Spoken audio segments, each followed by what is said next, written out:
Сәлем, назарда аяулым қорған.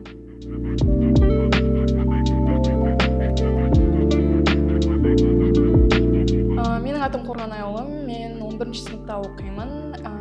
Мен номер 3-ші білім инновация лицейдің түлегі бол. Менің қызығушылығым 4-ші сыныпта басталды.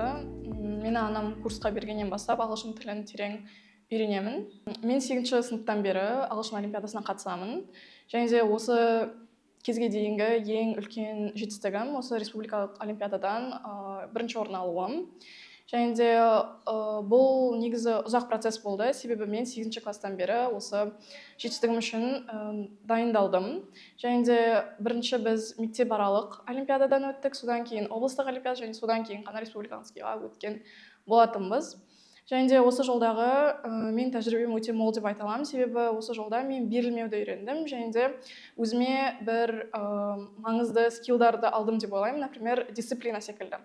Осы уақытта мен өзімді қалай дұрыс ұстап, өзімді күнделікті жұмыс жасауға үйреттім. Республиканский этап бізде Петропавлда өтті.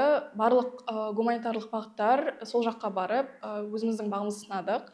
Және де ол жерде негізі 4 скилл арқылы есептелді барлығы. Біріншісі reading, listening, writing және speaking. Яғни бірінші турда жаңа жазбаша тыңдалым, оқылым деген сияқты бағыттарды өттік. Және де келесі күні бізде айтылым болды. IELTS туралы айта кететін болсам, мен негізі тек IELTS-қа 2 ай дайындалдым. Бір курс алдым да, және сол мен бағытты түрде дайындалдым. Бірақ одан бұрын 8-ші сыныптан бері мен осы ағылшын тілін терең үйрендім. Оған менің мұғалімдерім де, қасымдағы достарым да қатты көмектесті деп айта аламын. Және де менің IELTS-дағы балым бірінші рет тапсырғаннан 8-де 5. Соған атсалысқан адамдар тек мен емес, жанымда жүрген сол мұғалімдер, оқушылар, лицей деп те ойлаймын. Мен үшін негізі қандай да бір экзаменге жүйелі түрде дайындалу өте маңызды. Себебі мен бір цель қойсам, соған жету үшін белгілі бір қадамдардан өту керегін білемін. Және де сол үшін де мен сол қадамдарды өзіме анық қылуға тырысамын. Например, мысалы, күніне 2 reading тест жасаймын деген сияқты. Осылай мен күнделікті өзіме бір белгілі тасктар беріп отырдым, және соларды орындау арқылы осы нәтижеге жеттім деп ойлаймын. Және де тағы әсер еткен зат, ол өзіме деген сенім, және де қасымдағы адамдардың қолдауы деп санаймын. Өйткені өз-өзіңе сенбесең, және де сондай бір жетістікке жете аламын деп ойламасаң, дайындалу да қиынға соғады деп ойлаймын. Менің ойымша, маған ағылшын тілі көптеген мүмкіндіктер берді, және де осы жетістіктерім арқылы мен қазір өзім қалаған университетке түсе аламын. Мысалы, Канададан, Америкадан универлерге шақыртулар алдым. Және де материалдық жақтан айта кететін болсақ, маған көлік берді.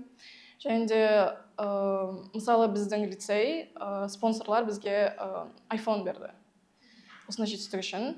Және де рухани жақтан айта кететін болсақ, маған осы 3 жыл бойы қасымда осы олимпиадаға бірге дайындалған адамдар комьюнити сезімін берді. Яғни барлығымыз бірге дайындалуымыз, барлығымыздың бірге осындай этаптардан өтуіміз, қиындықтардан өтуіміз, жаңа материалды өзімізге сіңіруіміз маған көптеген күш берді деп айта аламын. Және осының барлығы менің бүгінгі осы түрлі универге шақырту алуыма қатты әсер етті.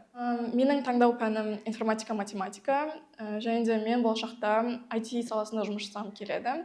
Және де менің ойымша, ағылшын тілі бұл саламен қатты тікелей байланысты болмаса да, ағылшын тілін білу IT мамандығына негізі көптеген мүмкіндіктер береді. Себебі көбінесе осындай программалық тілдер ағылшынша келеді.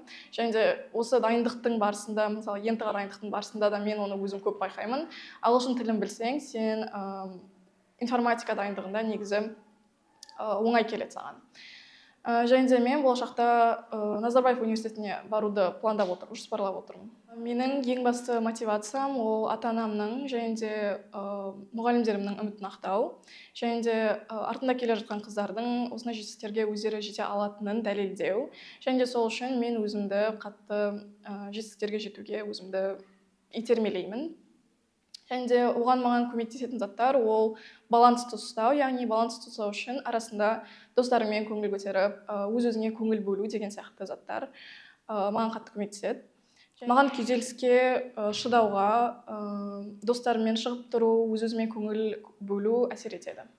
Менің университеттен тыс мақсаттарым мақсаттарыма кіретін бір зат, ол артында келе жатқан қыздарға үлгі болу, яғни оларға осындай шетелге түсуге болатын ағылшын тілдерін осындай деңгейге дейін жеткізу мүмкін екенін дәлелдеу болып табылады. Және де сол үшін мен болашақта бәлкім курс сияқты заттар ашуды жоспарлаймын, яғни сол курстар арқылы оларға өздерінің зейіндерін ашып, жаңа заттарды үйретуді мақсатым деп санаймын.